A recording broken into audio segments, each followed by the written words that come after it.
ថ្ង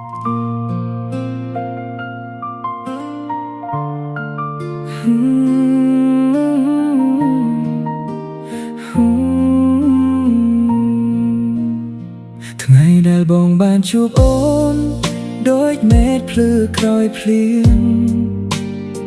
គ្រប់យ៉ាងនៅជុំវិញខ្លួនហាស្រស់ស្អាតជាងមុន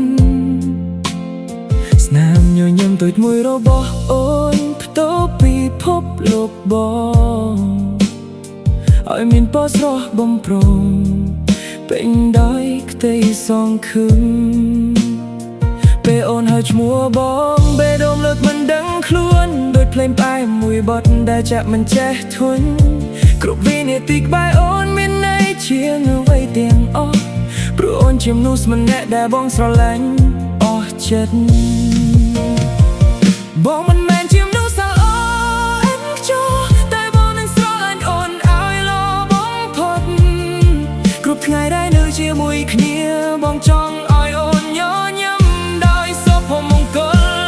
អូនជាមនុស្សតែបេះដូងរ៉ាសមិនមែនដោយហេតុផលណាទេគ្រាន់តែពេលឃើញអូនបេះដូងប្រាប់ថាគឺជាមនុស្សនេះអូនជាក្តីស្រមៃដែលខ្លាចជាការពិតជាពន្លឺក្នុងថ្ងៃងងឹតរបស់បងបើមានអូននៅក្បែរគ្រប់ទីកន្លែងក៏ខ្លាចជាឋានសួគ៌ពេលអូននោះកំឡុងបងចង់ធ្វើជាស្មៅឲ្យផ្អែកពេលអូនស្រក់ទឹកភ្នែកបងចង់ជាអ្នកជូតឲ្យមិនសន្យាថាជីវិតគ្មានបញ្ហាតែសន្យាថាបងនឹងនៅក្បែរមិនទៅណាពេលវេលាតឡងទប់រលរើផ្លាស់ប្ដូរស្នេហ៍បងចំពោះអូននឹងមិនរសាយទៅណាដប់កាដារីក្នុងចិត្តមិនចេះស្រពន់សព្រោះគ្រប់ចង្វាក់បេះដូងញៀមតែឈ្មោះអូន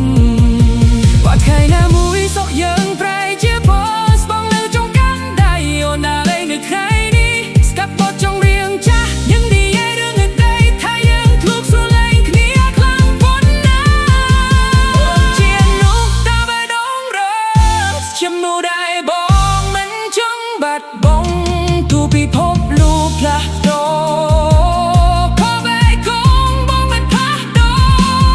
អូនជាស្នេហ៍ដ៏សោកសាត់ដែលជីវិតបងបានជួបហើយបងនឹងស្រឡាញ់អូនដូចថ្ងៃរំបងរហូតដល់ថ្ងៃចុងក្រោយ